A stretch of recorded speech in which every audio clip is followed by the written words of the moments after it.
Hi guys, welcome to Real Talk, a surprise Real Talk with just me and Nick. Surprise real Um, talk with just us. They're like, no. yeah, exactly. We thought we would just do a solo one. I mean, we both together solo one. And just talk about some things that often often come up in like our calls as well and on like the WhatsApp group just in terms of beliefs and stuff, right? So um law of attraction, manifesting your thoughts, positive thinking, positive affirmations, and where do they have a place or not have a place in OCD recovery? Nick, do you want to Yeah, kickstart? of course. I'll give you a great example of this. I had a call this morning to India, and we were talking about why this individual's one of their largest compulsions was a type of disregarding and neutralizing his thoughts that came from positive self-talk. So they were using this like a mantra. And this person had a pretty good understanding of the OCD process for someone I'd only spoken to twice. But you could tell the reason why they were still stuck was when you're using positive self talk, most of the time in OCD and anxiety recovery, you're using it as a deflection. I Yeah. don't want to feel that. So I want to kind of boost myself up and get away from that. Positive self talk, I think this is something I really had to work on myself because I became very black and white on positive self talk. But once I really looked at the whole entirety of how it's used, I realized that there are times and places where it makes sense. Like, let's say you were about to go on a really scary date. You've been avoiding dates for a while, and you're like, "Holy crap! Like, you can do this. Like, go in there." The problem is that's not how OCD and anxiety sufferers usually use it. They Yeah. usually are using it as a thought deflection to neutralize the way And they're it's the feeling. same as it actually, I would say it's the same as also concepts of self-love as well, because there's a difference between self-love and self-acceptance. There is, because the way self-love narratives are used, especially with OCD sufferers, is like kind of like trying to deflect from any negative feelings, or like even if it's like a flaw, it's like no, I need to love myself, right? And it kind of is this then like brushing things under the carpet kind of thing, right? And that's what it translates to for OCD sufferers, at least. That's what it translates to in a way. And it kind Absolutely. of like They it doesn't, uh, they don't then take an approach of actually accepting that they may actually have flaws. It's like, no, I just love myself the way I am, that kind of thing. And it doesn't take you towards also then, because acceptance then is you accepting it, but also then working on what you think is your flaw. You just nailed it. You just nailed the missing piece. So, like, I'll use him for an example in this video, and I can see why he says that. So, like, if you, Jordan Peterson, one of the number one things that Jordan Peterson says is, and why he has a little bit of animosity against that crowd is most of the people today on social media, because as we always say, social media is where most people are getting their mental health information. When they talk about self love, they're talking about it in a very lazy behavioral way. So it's like, this is the way I am. I love myself. And again, I in a don't very need to. rigid way. In a very Yes. rigid way. That's what it comes down to. And it's like for myself and anyone I coach and with you as well, I think the healthier aspect of it, which is like, let's say you are struggling with an addiction. You could say, I accept myself unconditionally for what I'm doing, but that doesn't mean I'm going to strive to work at getting myself better.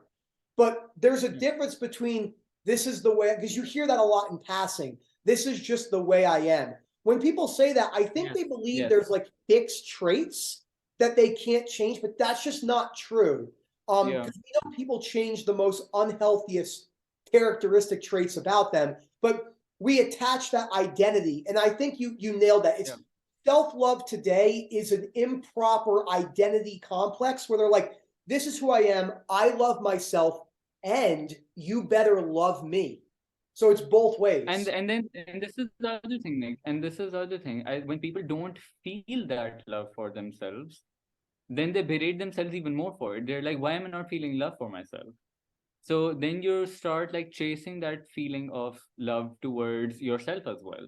Because with, for example, with our OCD sufferers, you're trying to chase that feeling of love towards your partner or Correct. towards a loved one, whoever it is. But with this, it can also become a compulsive thing of feeling love towards yourself.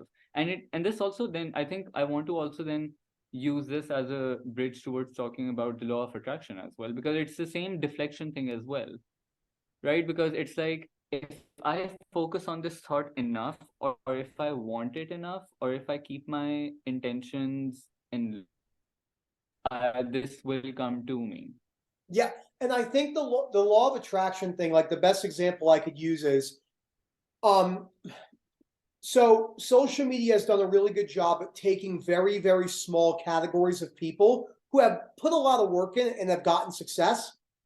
They never talk about the luck aspect of it. So, like Jim Carrey's a big one, big proponent, which Rob and I talk about this. So, like Jim Carrey has given a really famous speech. It's on YouTube. It's a commencement speech where he says, "Just ask the universe. I'm the definition." But the problem is people want to hear that because it makes them feel empowered. But if I found 10 million people that have practiced the law of attraction, got cancer, their kids were murdered, they lost their jobs. You don't see the other people that fail. But this is the best example of the law of attraction in like in a social media app. Like Gary Vee said, for every one Facebook, there's a million that fail, but you never see Yeah, the million. So basically.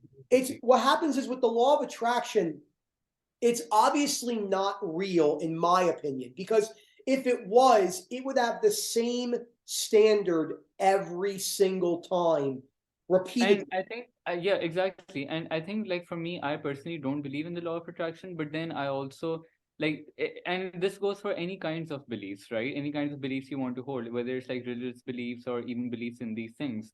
And I was speaking to someone on call just before this, is that you hold these things, you can hold your beliefs as long as you're holding them flexibly Correct. and not being rigid about it, that Well, this is exactly how it is and is exactly how it needs to be.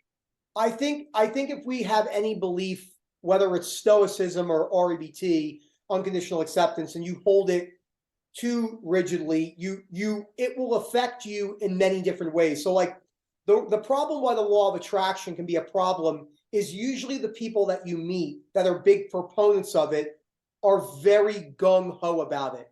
So they Yeah. correlate things that don't really have any correlation because they're and it's the same principle with acceptance. And my wife knows this. Erica's in the other room. She can hear me right now. Is like I would take acceptance and throw that on other people. And it's the same principle as if you believe in law of attraction, you throw it on other people. The law of attraction, if you want to believe in it, there's nothing wrong with the belief itself, but most people don't hold it in an open-minded way. They and go, and well, and this is the and way I it think is, like and that's it. if you really break down what law of attraction is trying to say or propose, like it's like trying to keep your focus and intention towards your goals, right? I mean, and or you like really being focused on really wanting something. But I think, and if you look at it just that way, that is how everybody should be working towards whatever goal it is. Absolutely. Building a business, building a career, maybe a relationship, coaching, like, whatever. Correct. And I think you make some really good points there because I think the thing that holds a lot of the ROCD sufferers back with law of attraction is because we do everything we can to justify why the relationship should work or should not work. It's Yeah, and that's that's the the thing. I think problem. that then you become just focused on wanting it mentally, but not making the actual effort towards it. Not because it's like, I mean, it's literally the same as you and me as well. When we were just like suffering and lying in bed, we were like, why is peace not coming to us? Like So we're true. really focused on it and wanting it, but why is it not coming to me? Why are people not nicer to me? Why am I not feeling any less anxious? I'm wanting it so badly, and it's almost like wanting something bad enough also translates into thinking you deserve it almost. Well, I think Like that's it's kind of like the other side of the same coin at times. and I like the deservingness aspect of it too, because I think that's something that a lot of people overlook. Well, like if you're working on recovery for a year and you've read all the books and you're doing really well, you start to believe your own, excuse me for, you start to believe your own bullshit because you think I put the work in, like I deserve to be at a better spot. And I want to kind of transition this into uh, just like overall why I think the manifestation stuff is affecting so many sufferers. Um, I'm a big believer in there's really not too many things in life that give you long-term contentment. There's only like a couple words, right? Consistency, persistency, losing expectations on needing to feel a certain way. It really is a lot of just discipline and consistency. It's really those two words. And one of my favorite quotes is it's not about doing six things 6,000. It's not about doing 6,000 things six times. It's about doing six things 6,000 times. So like when you have ROCD and you're trying to change your belief system about the law of attraction and manifestation, I tell people like when my wife and I are hanging out, we have to make an effort to want to spend time with each other because we're both very busy. Yeah. Neither of that is completely correlated off the way we're feeling because she might have a really tired night. I might have one. We've been working a lot, been doing a lot of one-to-ones. And as anyone knows, I mean, OCD is very full on. So there's a lot Yeah. of emotions that are going up and down, but that doesn't deter me from taking the time out to spend it with my wife. So Yeah. that completely diminishes the law of attraction because I'm not feeling any sort of way Yeah. towards her in a way I where let it's and just hard for people to grasp.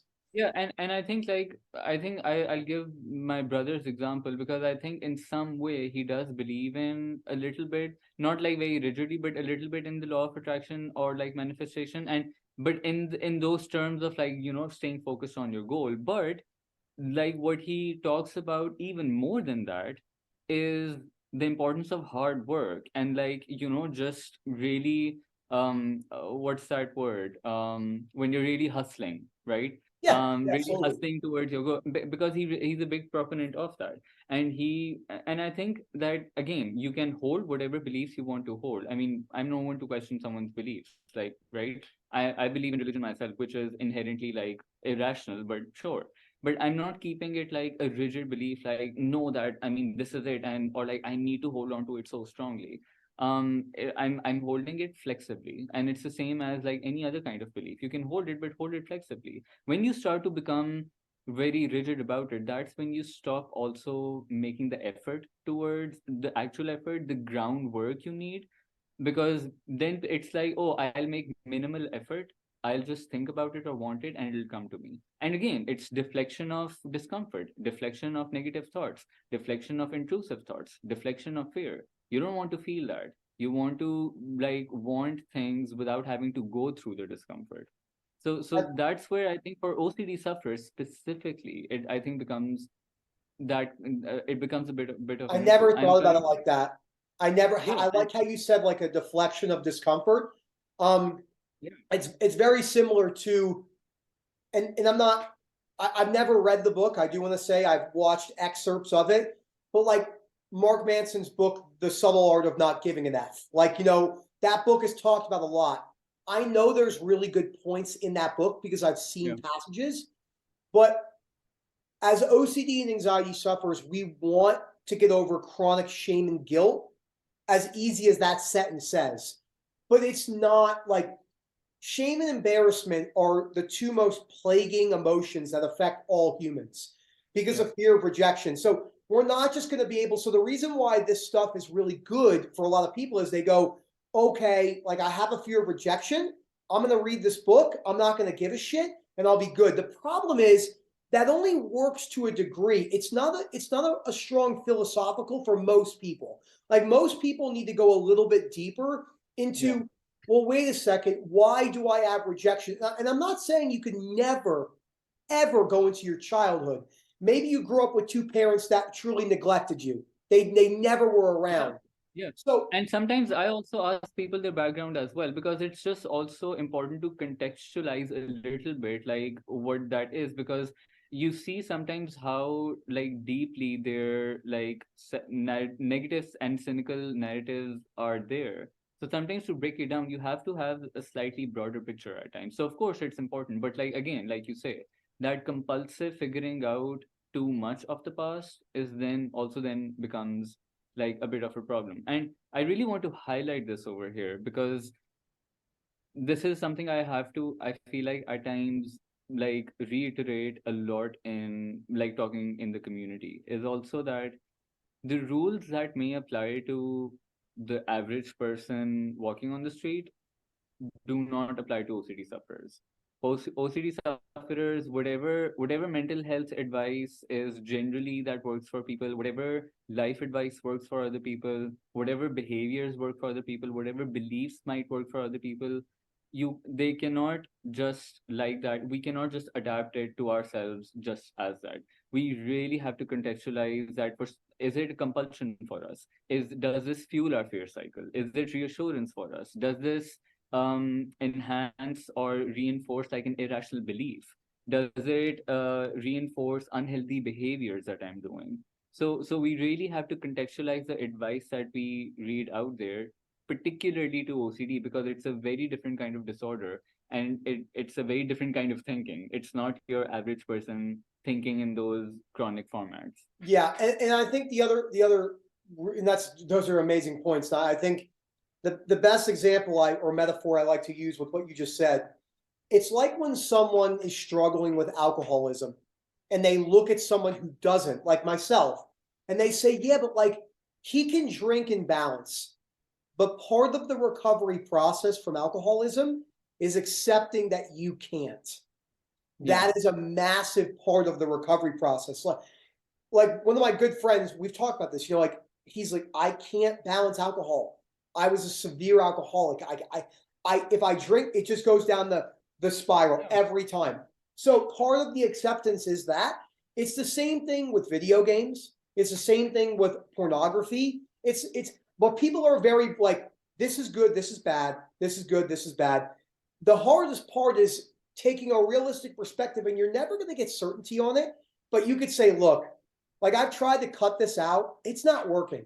Like every time I revert back to a very unhealthy structure, I Yeah. do think one day, I do think one day in the future, we will have those beliefs a little bit more about something like TikTok, because some people have a very hard time balancing TikTok, like a Yeah. very, very hard time.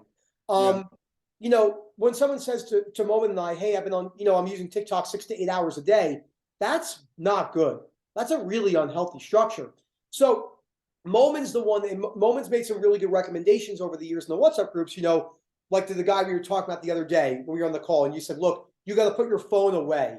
You got to not go near it. Because for some people that like they're doing anything to get relief, like just a dopamine shot from an Instagram post. So I think in getting back to like what we were talking about with the manifestation, I think if I look at anyone, male or female, who's been successful in anything in their life, and this is a meditation, business, relationships, and I look at what most of them have done, besides the luck that goes into a lot of it, is it's just these really simple daily things that they do day in, day out, regardless of how they feel. And they're not Yeah. thinking about they're not waking up and saying, I'm going to manifest this. And I get it. Like, I get why people like mantras. I think if we have a bunch of sticky notes on our mirror and we see them, it gives us a sense of empowerment, which isn't necessarily bad.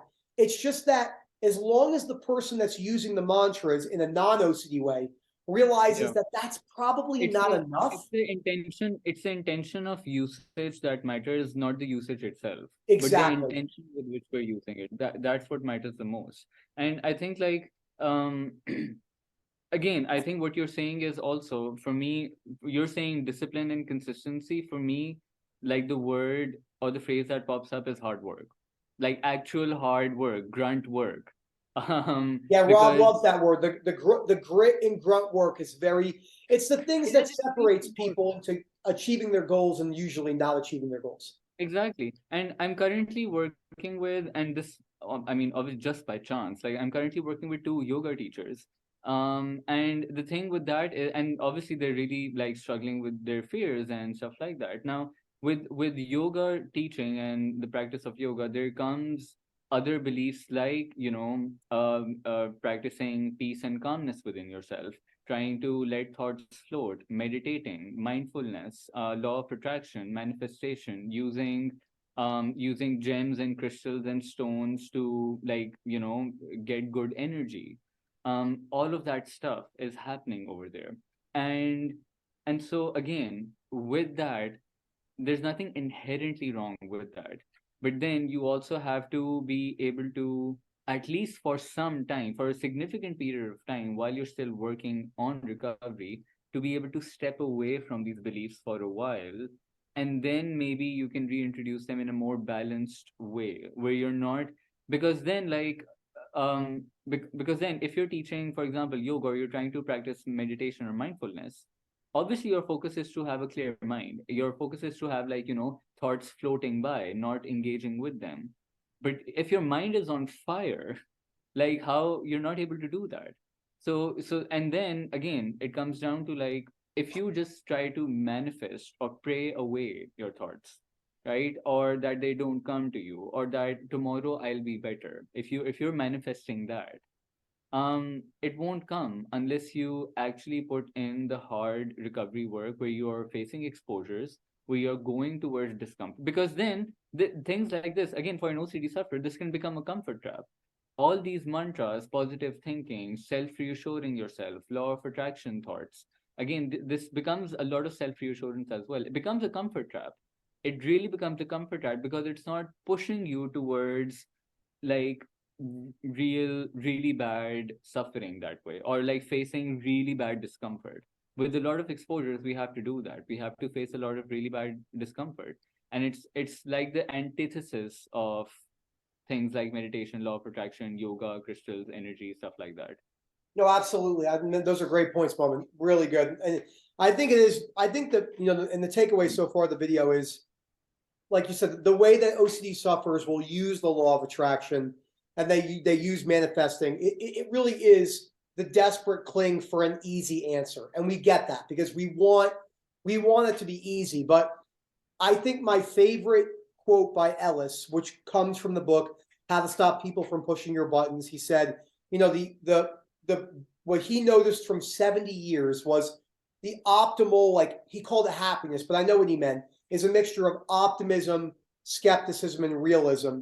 The problem with OCD sufferers when they want to use that is they want to just stay in optimism, and they don't want anything to go Mhm. with realism or skepticism, because we've labeled as a society that skepticism and realism are negative, which I think is a really slippery slope. Like, Yeah, without highlighting the realities of life, it's really hard to get better from fear, because yeah. part of the reality of fear is realizing you have a disorder. It's in the brain. It's going to be there forever, whether you're recovered or not, until they come out with a cure. So, you could be triggered at any moment. And I think it's so important for people to understand that. And that's why I think the law of attraction and manifesting our thoughts, whether you believe in it or not, you at least want to have a good realization that, hey, there's a good possibility that this might not be true. Like, there might not be manifesting like in the way I think there is. But that's not how these ideas are sold. They're Yeah, packaged in and and absolutes. and if we try to reword those thoughts as well, I think, like, you can, again, you can even think of it this way: you putting in the hard work and, like, getting to a place in life where you want to be is also manifesting as well. Like, when you are, like, for example, going to work every single day, building again your business, or putting in the work into your relationship. If there are, like, let's say there's something wrong going in the relationship, you're putting in the work. You are really, again, trying to move from one place to another, which I might have to do at some point. All these things, you have to put the steps in place. Putting those practical logistical steps in place is also manifesting as well. Just thinking about it is not manifesting. The practical work is manifesting. So you also have to, like, if you believe in manifestation or law of attraction, you really have to kind of, like, challenge how you perceive it to be. It's the same as religion as well, by the way, for a lot of people. Like when I was going, and this is like back when I was in my teen years, when I was really reevaluating my religious beliefs and stuff like that, right? Because there were a lot of things, and I also had religious OCD as well, a little bit, because I was suffering from chronic guilt and shame from a religious aspect. So like I started to, like, part of my journey, like kind of like overcoming and really breaking down that chronic guilt and shame, was also questioning how was I perceiving the teachings of religion and my faith, like really breaking those down as well, and being like, wait, so what I have been hearing from other people and what I have been taught from school or like society and stuff like that, that I mean, that does not make sense. And that is like the irrational version of the same beliefs, right? So, what Good the point. version of law of attraction or manifestation or whatever you're following is perhaps the irrational one, or the one that is really not bringing about any changes in your life. And I So, you think really have to question and reevaluate how you believe that same thing. Go ahead. no, that's a really good point. And I think this is a good thing to kind of like come to the, to end it on when it comes to the religion thing, because we've had a lot of people ask about that. And I think it's probably a really good video for you to make, moment, because of the culture of where you live and how, Yeah. prominent, religion is there. Um, I always tell people, if you're working with someone and they're telling you that you have to give up your religious beliefs in order to recover, that's not true. And it's unfortunate because we do have people that have been told that.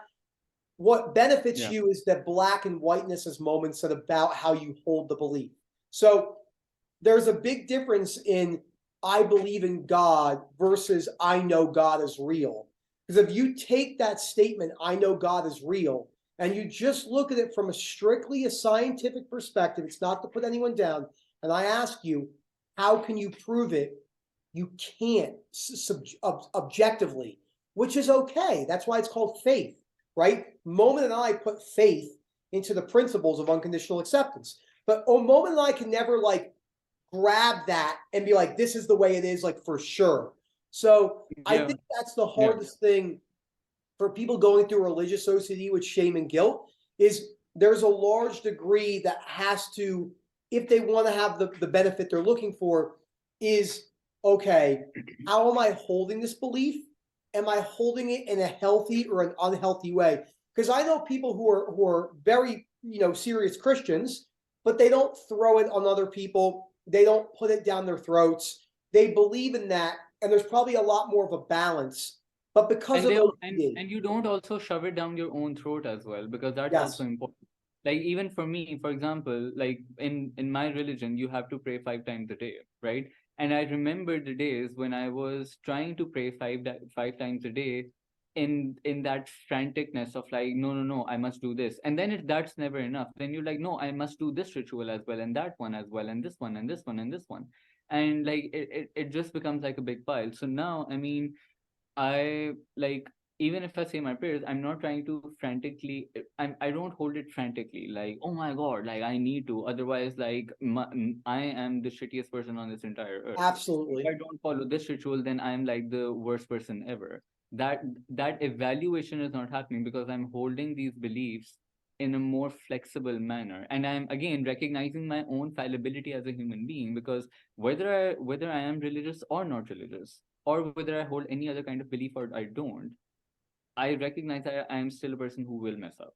I can't act perfectly. I just cannot, even if I tried, like, my utmost. So And I think that's a great thing to end it. And just to wrap everything up, like the reason why Moment and I wanted to make this video, well, Moment and he asked me to come on, was if you are practicing the law of attraction, the best piece of advice that Moment and I can give you is maybe work on dropping that belief for a little bit and trying something new.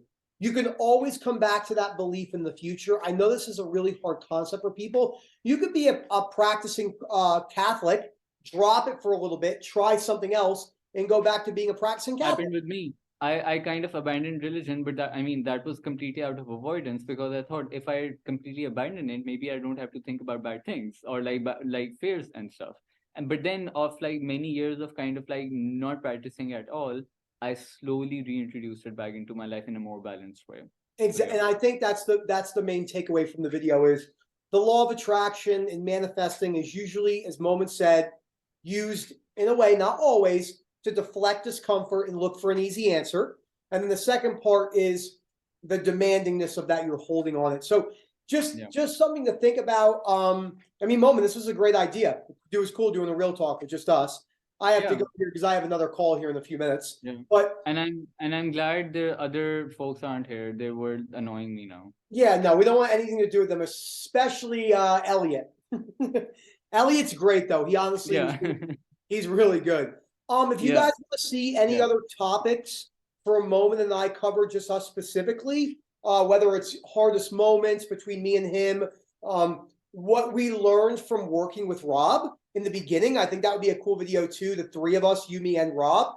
Any type of stuff you guys have recommendations, just comment down below. We can't do every video, but we do try to pick ones that are broad topics.